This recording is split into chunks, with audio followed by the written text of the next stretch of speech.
Good morning and thanks for being with us today on Living Local Carolina. I'm your host, Jessica Grace, and coming up we have Socast's library events, but we also have Plexiderm and so much more. But for now, let's speak with Tamra over at Good Vibes Therapy about how to overcome loss the right way. Check it out.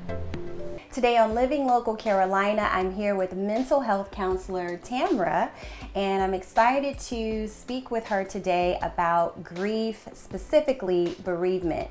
I'm going to have her on another time where we're going to talk about grief dealing with loss, loss of a job, loss of a normal ability, things of that nature. But today we're dealing with bereavement. So how are you doing?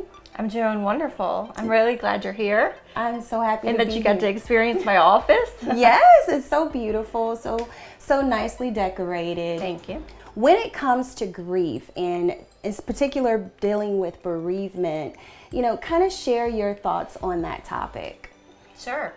So, there's many types of grief, and I'm just going to kind of glaze over a few of those things. Obviously, the most common one is bereavement, which is the loss of someone significant. There's, some of the other grief things that happen, or that is that someone can lose their job. There could be a loss of significant relationship. There can be some sort of significant illness that somebody, that has impaired them from living normally. But today, like you mentioned, we're going to talk about bereavement. And for me, I have a personal as well as professional knowledge on grief, specifically bereavement. I am in a family with two other siblings, so it makes 3 children. And over the course of my life, I have lost both of my brothers. So I have a personal knowledge of that. So that has also come into play why why I have such a passion to help others through grief. So what tips do you have for our viewers who are watching and they may have lost a loved one and they have to deal with this upcoming holiday season without that loved one? What advice do you have? So the best advice I can give to somebody who wants to support someone through a loss is that you do not want to go through the approach of being a rescuer or a fixer. Our job is to just be an active listener and to support them and allow them just to get off their chest whatever it is that's bothering them.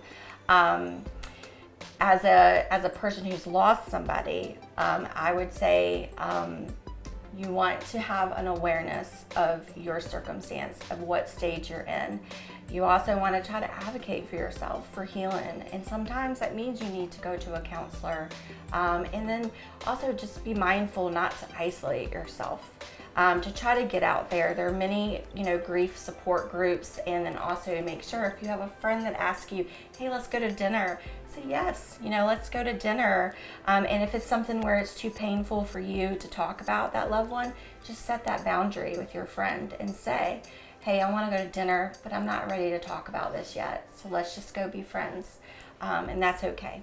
That is awesome. So, a person who is trying to overcome grief and, for instance, has kind of been in the stage longer than, I guess, the normal 6 months or 12-month process, what are your thoughts on that?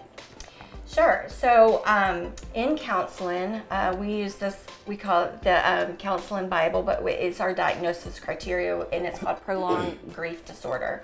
What happens is somebody, if a child is 6 months or more processing grief, or an adult is a year or more processing grief, definitely you want to see a counselor to help you kind of get to that stage of acceptance. And when I say, you brought up a good point earlier where you said, well, what if you just kind of remember your loved one later on a year?